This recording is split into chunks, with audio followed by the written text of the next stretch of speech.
नवाज शरीफ जैसा डरपोक आदमी अमेरिका जाके ना सुन के भी एटम बम के धमाके कराया था ना। सर आप कह रहे हैं कि हम हमारे जो बाकायदा होश आवाज में ये कह रहे हैं आपको हमें अमेरिका आपकी होश का कौन सी हिस्सा है जो इस चीज को कबूल नहीं कर रही? सर आप कितनी आबादी है आपकी? तकरीबन 30 करोड़। हाँ, नवाज शरीफ जैसा दुनिया का सबसे बुज़दिल आदमी जो कि हिस्ट्री में गुजरा है हमारे स्टेट्समैन में, वो ये ट्रंप बेचारा झूठे वादे करके आया था कि मैंने वॉर खत्म करवानी है। मैं तो ऐसे पुतिन को they don't even know how to stop a war, Biden put us in the trenches, Biden put us in the trenches, I am gonna come in, I am gonna stop the war. इस तरह करते कि उसने 3 लड़ाइयों के अंदर अपना गला फंसा लिया था। अभी फंसाया हुआ है। सऊदी अरब के साथ बैठ के उसने हाथ जोड़ा ना अभी, क्योंकि सिर्फ मोहम्मद बिन सलमान की कुर्सी हल्की सी हिली थी। सर मैं फलस्तीन की बात, हाँ। बंदा बैठा है, वो मैं बड़ा मायूस हूँ, डिप्रेस हूँ, या मैं नाकाम हो गया हूँ कुछ चीज़ों में, वो मुझे कहानियां सुना रहा है कि इस तरह कामयाबी होती है, 7 चाबियां ये होती हैं। अगर आप मिसाल के तौर पे क्या आपको उनसे है कि क्यों ना बोलें, क्यों ना बताएं? बताइए, किसने मना किया कि वो किसी को बताए ना बताए? मोटिवेशनल स्पीकर से। और देखें कौम के ऊपर ना, मैं मैक्रो लेवल की बात कर रहा हूँ, कौम के ऊपर अखलाकी और मोरल हालात जो है ना, उनके सही और गलत की तमीज़ वो अगर टूट गई भी हो, सही और गलत की तमीज़ टूट गई भी हो, इस कौम में सही और गलत की तमीज़ तोड़ दी गई है। वो सिर्फ अल्लाह की किताब बताएगी सही क्या गलत क्या, और कोई मन का नहीं है हमारे पास। वरना तो जो राइज लॉ होता है उसी को सही मानते हैं ना। अल्लाह की किताब और उसवा हसना हदीस, तो मेरा नबी चलता फिरता कुरान है अल्हम्दुलिल्लाह ना, तो सारे लॉ कुरान से आते हैं हमारे। तो कुरान जो है वो बहुत सारी चीज़ें ऐसी हैं जो कुरान की एक्सप्लेन किया नबी सल्लल्लाहु अलैहि वसल्लम। कुरान में ये नहीं कितने नफल, कितने सुन्नत, कितने फ़र्ज। जी नहीं, मैं और आप उस बारे में पूरी तरह एग्रीमेंट में। वैसे मैं आपको बता रहा था कि एक कॉन्स्टिट्यूशन हमारे पास कुरान है जी, एग्री। अब वो हमने हर जगह पे तोड़ दिया हुआ है। अब एक बंदा आता है और कहता है कि भैया इसका भी बताते जाइए क्यों तोड़ा है हमने, क्या वजह बनी कि क्यों हम कुरान से दूरी हुई हमारी? सर क्योंकि सहाबा इकराम जिस नफ्सियात के ऊपर ट्रेन हो गए थे ना, वो नफ्सियात हमने नहीं पकड़ी, हमने लोकल देसी नफ्सियात के ऊपर वो वाले मतलब निकाले कुरान से, जो कुरान की अरबी के भी खिलाफ जाते थे, हमने निकाल लिया क्योंकि लोकल थे।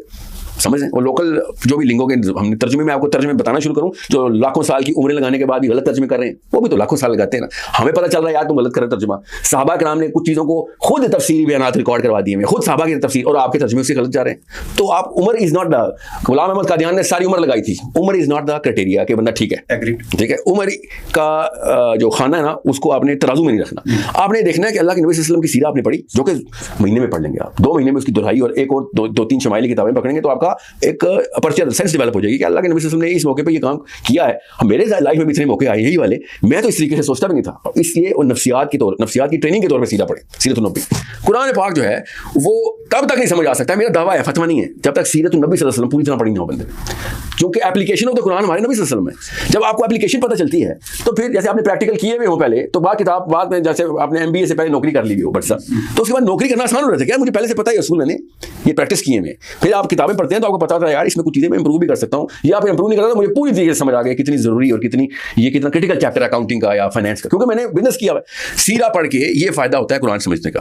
आप एक दफा आपकी सेंस एक दफा क्लियर हो जाए ना, और आप पूरी तरीके से उन असासा के साथ बैठे हो जो इस चीज़ को वैलिडेट भी करते हो कि हाँ यार मेरे सवालों के जवाब उस तरीके से मिलते हैं जिस तरीके से मुझे भी समझ आई थी, वैलिडेशन मिल रही है। और आप पाकिस्तान इंडिया आए और आपको पता चले सब कुछ ही उल्टा है, लिटरली उलट किया हुआ है, काले को सफेद, सफेद को काला किया हुआ है। मैं आपको एक मिसाल देता हूँ। आपके सामने तारिक मसूद साहब बैठे हुए थे, ठीक है, मैं मिसाल दे रहा हूँ क्योंकि उन्होंने सुननी है इसलिए गिबत नहीं होती, पता नहीं गिबत में ना आ जाए। एक हदीस है लिखी हुई है कि अगर तुम पे एक निकट्ठा हबशी भी आ जाए और सरदार बना दिया जाए तो तुमने उसकी इताअत करनी है। उस सफ़े के नीचे उसी किताब में एक और हदीस लिखी हुई है, वही तो एक और तुर्क से हदीस, कि अगर तुम पे एक निकट्ठा हबशी आ जाए और वो तुम्हें जब तक अल्लाह की किताब के और उसवा हसना के ऊपर किताबुल्लाह की तरफ ना लेके जा रहा हो, अल्लाह रसूल के रास्ते पे, तब तक तुम उसकी इताअत करते रहो जब तक वो लेके जा रहा है। ठीक है, ये हदीस दोनों एक ही किताब के एक ही सफ़े पे है। और आप बाय डिज़ाइन सिर्फ वो वाली हदीस सुनाएं और मैं आपसे कहूँ कि सर नीचे पूरी हदीस लिखी हुई है कि जब तक अल्लाह की किताब पे नहीं लेके जाएगा तब तक आपने उसकी इताअत नहीं करनी। ठीक है ना, मतलब दोनों हदीस। मगर वो आगे से जवाब दें, और ये वो नहीं है खाली, मैं उनकी नहीं करना चाह रहा हूँ, इज अ ग्रेट मैन, मैंने उनको दावत दी, मेरे स्कूल में भी आके लेक्चर दें। मैं आपको बता रहा हूँ ये तमाम तारे पूरा सर्किट इस तरीके से पॉइजन हो चुका हुआ है। अब वो क्या है, तफसीलात समझे। वो कह रहे हैं कि ये तालिब इल्म मुफ्ती को बताएगा, ये लो जी रेफरेंस हदीस का जो मैंने हदीस सुनाई थी, ये है ऊपर वाली हदीस, वही है कि अगर तुम पे निकट्ठा हबशी आ जाए तो तुमने उसकी इताअत करनी है। नीचे पूरी हदीस लिखी हुई है, ऊपर आधा हिस्सा पहुंचा हुआ हदीस का, किसी साहब ने सुना दिया, तो अब कहा ना पूरी वाली हदीस सुनाएंगे, आप आधी वाली हदीस सुनाएंगे, उससे किसका फायदा हो रहा है? हम सबको पता है कि अगर तुम पे जो भी आ जाए तुमने उसकी इताअत करनी है, यही दीन है। जो भी आ जाए उसके ऊपर इताअत करनी है, ये दीन है। इसलिए जब भी कोई मसला आता है हमारे उलमा के नाम पहुंच जाते हैं। क्यों? क्योंकि आप पे निकट्ठा हबशी भी आज आपने इताअत करनी है। और भाई हदीस नहीं है, हदीस ये है अगर तुम पे निकट्ठा हबशी आ जाए और वो तुम्हें किताबुल्लाह की तरफ लेके जाए तब तुमने उसकी इताअत करनी है, वरना तो नहीं करनी ना। तो ये किताबुल्लाह की तरफ जाना है, फलस्तीन ना जाना। कतर में 6 बंदे मरे तो पहुंच गए सारे, फलस्तीन में 60,000 मर गए, किसी को कोई जू नहीं देंगी। सोचे किसने जू कान में जू रेंग रही थी? उलमा काउंसिल बुलाई की तरफ से। जब 7 अक्टूबर को हमला हुआ है, 9 अक्टूबर को 11 अक्टूबर को उलमा काउंसिल यहाँ पाकिस्तान में हुए, 2 ही हैं बात। दोनों ने कहा आली मकाम हमारा दीन इजाजत देता है, आप जो मर्जी ना करें, ना करें। अच्छा मुझे बताएं, ये क्यों मैं कह रहा हूँ आपसे, इसके लिए मुझे मुफ्ती होने की जरूरत है भट्टी साहब। यही रुकिएगा। फलस्तीन पर इसराइल का अटैक होता है, जाहिर है इसको कोई भी इंसान जो है वो इस नस्ल कुशी, इस वहशत, इस बर्बरियत के कोई भी इंसान किसी भी मजहब का, और ये साबित हुआ है पूरी दुनिया में लोग निकले हैं। जी सर। और वो उन्होंने इसकी मजम्मत की है। मुझे बताएं हम क्या करते? मैं और आप या पाकिस्तान सर जिस तरीके से सऊदी अरब के साथ बैठ के उसने हाथ जोड़ा ना अभी, क्योंकि से मोहम्मद बिन सलमान की कुर्सी हल्की सी हिली थी। सर मैं फलस्तीन की बात, हाँ आर्मी इंटरवेंशन करते हो क्या करते, जंगी मशकें करता पाकिस्तान उर्दन जाके। अच्छा यानी हम इधर से जहाज उड़ाते? अरे जंगी मशकें ऐसी होती हैं कि आर्मी की कुछ कैंप्स उर्दन में लगाए जाते हैं, ये फ्रेंड्स आपस में करते होते हैं। जंगी मशकों का मतलब होता है training practice. To make a statement कि हम 3 किलोमीटर दूर आ गए हैं, अगली स्टेटमेंट हमारी तरफ से आ रही है। सुनिए सेंस में जी, मैं पूरी तरह सेंस में बताता हूँ क्यों। रुकिएगा, आप यानी चाहते हैं कि यानी क्या अगर उर्दन नहीं चाह रहा, उर्दन ना चाहे ना सर, तो हम क्या करें? आप मिस्र में जंगी मशकें कर रहे हैं, आपको पता ना? नहीं, आप जर्नलिस्ट हैं सर। पाकिस्तान मिस्र के अंदर राइल शरीफ सऊदी अरब में बैठा हुआ है, पाकिस्तान का एक्स चीफ। मेरे जवाब दीजिएगा, मेरे सिर्फ सवाल का जवाब दीजिए। मैंने कहा है कि इसराइल ने फलस्तीन पर हमला किया जी, पाकिस्तान क्या करे जो उसने नहीं किया? अच्छा बताता हूँ। पाकिस्तान अमेरिका को बताया कि हमारी आवाम ने हम पे प्रेशर डाला हुआ है डेमोक्रेटिक, कि हमने अपने मिसाइल और जहाज इसराइल में 1 वे मिशन में भेज देने हैं। हमारे पास पब्लिक मैंडेट पुश कर रहा है। जिस तरह नवाज शरीफ जैसा डरपोक आदमी अमेरिका जाके ना सुन के भी एटम बम के धमाके कराया था ना। सर आप कह रहे हैं कि हम हमारे जो हुक्मरान हैं शहबाज हुकूमत, वो अमेरिका शहबाज हुकूमत नहीं, चीफ ऑफ आर्मी स्टाफ की बात। सर मैं कह रहा हूं कि कोई भी ABC जो भी आपका अपना नुक्ता नजर, अच्छा वो जाके अमेरिका को कहते हैं कि मेरे अवाम पुश कर रहे हैं जी, और हम बस अपने जहाजों में मिसाइल, हमने तेल डाल दिया, तेल पानी दुरुस्त कर दिया, मिसाइलों के रुख इस तलवील की तरफ है। उसे पता क्या होना था, अगली कॉल डोनाल्ड ट्रंप की क्या आनी थी? आपको पता है ना क्या कॉल आनी थी कि या तो तुम ये बाज आ जाओ या फिर जंग के लिए तैयार हो जाओ। पता ना आपको, यही कॉल आनी थी ना, 2 ही सिनेरियो होता ना, या बाज आ जाओ या तैयार हो जाओ। आप ये इस बाकायदा होश आवाज में ये कह रहे हैं? आपको आपकी होश का कौन सी हिस्सा है जो इस चीज को कबूल नहीं कर रही? सर आप कितनी आबादी है आपकी?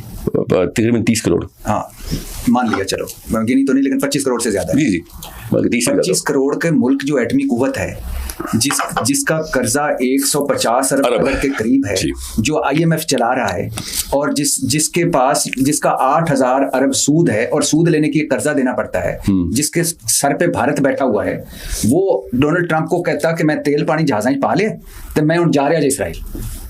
सेंस है आपकी? ये मैंने आपसे दोबारा पूछूंगा, इसमें ऐसा क्या आपकी सेंस में ऐसी क्या चीज है कि इससे क्या होना था? अगला स्टेप क्या था? खुदकुशी हराम है मजहब में कि नहीं? खुदकुशी हराम है, पक्की बात है। आप मुफ्ती तो नहीं है, मैं तो फतवा नहीं दे सकता सर। आपका मुशाहिदा क्या है? मुशाहिदा यह है कि 65 में हमने जब खुदकुशी की थी तो हमने उधर निशाने हैदर दिए थे सर। और सर किस किधर हमने निशाने हैदर दिए खुदकुशी पे, टैंकों के नीचे हम लेटे हैं सर। सर कहां की कहां मिला रहे हैं? पाकिस्तान की मिला रहा हूं सर। आप कह रहे हैं पाकिस्तान की, आपने सवाल किया आर्मी का, मैंने आर्मी का जवाब दिया सर। इसराइल यहां से 2700 किलोमीटर एरियल डिस्टेंस है। हाँ यानी 2700 किलोमीटर आप अपने जहाज उड़ा के तो वहां जाके क्या, यानी आप क्या कहना चाहते हैं? जापान ने, आपको पता है, 92 मिशन में कामाकाजी में पर्ल हार्बर में कैसे लड़ाई जीती थी? और जापान का पता क्या हाल हुआ था? और जापान का आखिरत में पता क्या हाल होना अगर मुसलमान होते तो? ये है फर्क। बस आप दुनिया की सोच रहे हैं, मैं आखिरत की सोच रहा हूं। सर खुदा के लिए आखिरत की, खुदा के लिए आखिरत की ना सोचें साहिल भाई, दुनिया की बात है, हम दुनिया की बातें कर ले। दुनिया को में रह के आखिरत कमानी है। अच्छा ये बताएं, मैं तालिब इल्म के तौर पे बता रहा हूं आपको सर, मुझे सुनने ना, बताना इधर ही इसी का सवाल का जवाब देने लगा। वापस आए, आप कहना क्या चाहते हैं? बताता हूं। हाँ मैं बताता हूं। यानी आप मैं बताता हूं सर, आप चाह रहे हैं कि यहाँ हम तेल पानी डालें, मिसाइल लगाएं और डोनाल्ड ट्रंप को फोन करें कि हम इसराइल में आ रहे हैं? जी मैं ये चाहता हूँ। बताऊं कैसे, क्यों बताऊं? पहले तो हम तय कर लेते हैं कि मैंने आपसे कहा था ना कि किताबुल्लाह बताएगी सही गलत क्या है, या मैं और आप बताएंगे? पहले तो ये बात कर ले, ईमान की सवाल है, किताबुल्लाह ही बताएगी ना। तो नबी सल्लल्लाहु अलैहि वसल्लम ने फारस पे आते ही, मदीना में आके आते ही अटैक कर दिया था फारस पे, जो उस वक्त नबी सल्लल्लाहु अलैहि वसल्लम ने फारस पे अटैक नहीं किया कभी सर। खत लिखे थे ना जी, खत लिखे थे ना, अटैक भी कर सकते थे। किया ना अटैक बाद में, जब पूरी फोर्स हो गई, जब सारा कुछ नहीं सर, पूरी फोर्स हमारे पास कभी भी नहीं हुई सर। आपको किसने कहा है? उसामा बिन ज़ैद को भेजते वक्त आपकी तरह का मशवरा सुलह हुदैबिया से क्यों आए थे वापस? आप सुनेंगे तो मैं बता भी दूंगा, आप सुनेंगे तो बताऊंगा। मेरे पास सीधा मैसेज है, रटा रटाया नहीं है सर। पहली दफा बिलीव मी आपसे मायूसी हो रही है। बिल्कुल कोई बात नहीं सर, उसकी वजह और मुझे से पहली दफा नहीं मैं ये सुन रहा हूँ कि लोगों को मुझसे मायूसी हो रही है, इसलिए आप बेफिक्र है। नहीं मैं आपको बताता हूँ। साल भाई देखिए, मुझे मायूसी इसलिए हो रही है कि आपके लाखों लोग आपको सुनते हैं, आपको फॉलो करते हैं, मैं भी आपका मदाह हूं, लेकिन मैं हैरान हूं आप सेंस क्या कर रहे हैं सर। पहले आप इसके बाद जवाब क्यों नहीं सुन रहे मेरा? सर आप जवाब सुनेंगे, उधर मुफ्तियों की तरफ चल जाते हैं, कभी उधर। भट्टी साहब नहीं, सर मुझे नहीं भट्टी साहब, इसके मैं सेंस देता हूं ना सर। ईरान ने क्यों नहीं हमला? हमसे ज्यादा मुसलमान है वो। जी आप बताएं ना, वो करीब वो तो पूरा उसका कितने में है ना, उसकी हिजबुल्लाह सारा बैक कर रहा था। तो बताएं सर, आप मेरा जवाब सुने बगैर, अब मैं आपको कुरान से जवाब देने लगा। मुझे उसमें बताइएगा कि तेल पानी डाल के डोनाल्ड ट्रंप, बेफिक्र बताता हूं। अब मैं कुरान से आपको बताऊंगा, उसके बाद मैं साइंस से बताऊंगा, ठीक है? ये दोनों सुनने हैं आप। अल्लाह करे कुछ लोग ऐसे भी सुन लें कि जिनको वाकई वो पता चल जाएगा ये वाला एंगल तो अल्लाह ताला ने पहले कवर किया हुआ है। पहली बात, आपका ये वाला मशवरा और यही वाले जुमले अबू बकर सिद्दीक को एज इज बताए गए कि तुम्हें पता भी है तुम उसामा बिन ज़ैद के लश्कर को रोम भेजने लगे हो, सुपर पावर 10 लाख की फौज के सामने तुम 3000 बंदे भेजने लगे, वो भी पूरे नहीं है, और पीछे कोई भी नहीं बचेगा। हमारी छोटी सी एक आर्मी है और इस वक्त सारा का सारा अरब जो है वो काफिर होने के दर पे, क्योंकि अल्लाह के नबी सल्लल्लाहु अलैहि वसल्लम का विसाल हुआ है, और तुम यहाँ पे फोर्स भेज रहे हो। ये हालात नहीं आर्मी भेजने के। तो अबू बकर सिद्दीक ने कहा था कि अगर, और पढ़े ये सारे, ये तालिब इल्म सुना रहा है, मुफ्तियान आप पढ़े, कि अगर मदीना के कुत्ते उम्महातुल मोमिनीन के कपड़े अपने मुंह से खींच के उसको घरों से निकाल रहे हों और एक मर्द ना बचे मदीने में उनको बचाने वाला, और ये पूरी आर्मी उस पर हमें लड़ाई करने गई हुई हो, तब भी आर्मी जाएगी। तुम लोग मुझे कन्विंस नहीं कर सकते हो, क्योंकि अल्लाह ताला ने ये वाले बैलेंसेस नहीं रखे हुए कि बड़ी कौन सी छोटी कौन सी। अब मैं आपको बताता हूं उन्होंने कहां से इस्तेदलाल किया। जब बरूज की आग, सूरह बरूज में बरूज की आग जब भड़काई गई तो इतनी बड़ी थी कि 3 शहर इकट्ठे आग में थे। उसने कहा या तो मेरे दीन पे आ जाओ या फिर मर जाओगे, आग में छलांग लगा दो। अल्लाह के इज़न से सिर्फ 2 बच्चे आदम की हिस्ट्री से आज तक अपनी माँ की गोद में बोले हैं, एक ईसा इब्न मरियम और एक ये बच्चा जो भी बोलने लगा, जो आपका जवाब देगा भी। उस औरत ने क्या किया, वो खड़ी हो गई, क्योंकि बादशाह ने कोई दीन पे तो नहीं मैंने आना, मैं तो अपना दीन नहीं छोड़ने वाली, मैं तो अल्लाह के दीन पे हूँ। तो उसने बच्चे के प्यार में, बच्चे के रहम में उसने 1 सेकंड के लिए पीछे हो गई कि मैं छलांग नहीं लगाऊंगी। तो बच्चा बोल उठा कि अम्मी आप सही दीन पे हैं, इस दीन के ऊपर सजदा नहीं कर सकती आप, जान बचाना दीन नहीं है, लगा छलांग, मैं तेरे साथ हूं। ये अल्लाह अज़्ज़ा वजल कह रहे हैं कुरान पाक में कि इससे बड़ी कामयाबी नहीं चुनी उस औरत ने। अब आप मुझे बताएं वो सेंस में थी? बिल्कुल भी नहीं। आपके ख्याल से तो वो बहुत, आपको तो उसने बड़ा मायूस किया होगा क्योंकि वो सेंस में नहीं थी, मगर उसको एक काम करना पड़ा, क्योंकि हमारा या तो ईमान है कि अल्लाह ताला आएंगे, अल्लाह की मदद आएगी, या फिर हमारा ईमान है कि नहीं डोनाल्ड ट्रंप और सियासत पूरी कर लो, ये जो शहबाज शरीफ जाके great president, you are a great president लगा हुआ था, या ये कर लो, ठीक है, या जूते साफ कर लो, या गैर अल्लाह के, या फिर अल्लाह ताला को सजदा कर लो। ये 2 हैं, ये सेंस में नहीं आती है बातें, इसलिए तो ईमान का तकाजा होता है ना, ये सेंस में बातें, ये वाली सेंस में तो कभी भी नहीं आनी। अब आते हैं पॉलिटिकल साइंस में, जो मैंने आपको साइंस से जवाब देता हूं। डोनाल्ड ट्रंप बेचारा झूठे वादे करके आया था कि मैंने वॉर खत्म करवानी है, मैं तो ऐसे पुतिन को, they don't even know how to stop a war, Biden put us in the trenches, Biden put us in the trenches, I am gonna come in, I am gonna stop the war. इस तरह करते उसने 3 लड़ाइयों के अंदर अपना गला फंसा लिया था, अभी फंसाया हुआ है। उसको एक छोटे लेवल का बदमाश चाहिए था जो इस वक्त उसने तड़ी लगाता। आप जर्नलिज्म में आपको पता होगा, पाकिस्तान मुशर्रफ के टाइम के ऊपर 8 या 8 एयर बेसिस अमेरिका को दे बैठा था अफगानिस्तान के लिए। उस वक्त तुर्की ने बदमाशी कर दी थी। वॉर ऑन टेरर जैसी वॉर तो नहीं चल रही ना, तो नेतन्याहू की वॉर है, अमेरिका की तो वॉर नहीं है, अमेरिका तो प्रॉक्सी कर रहा है। उस वक्त अमेरिका लड़ाई करने आया हुआ था, $17 ट्रिलियन लेके, 17 ट्रिलियन, हमारे पास सिर्फ 115 बिलियन का कर्जा है, 17 ट्रिलियन। और तुर्की ने क्या किया था, तुर्की ने कहा था हमारे पास पब्लिक मैंडेट आ गया, सॉरी अवाम सड़कों पे आ गई है, हमारे टैंकों के अंदर आगे बच्चियां खड़ी हुई हैं, लड़कियां स्कूलों की।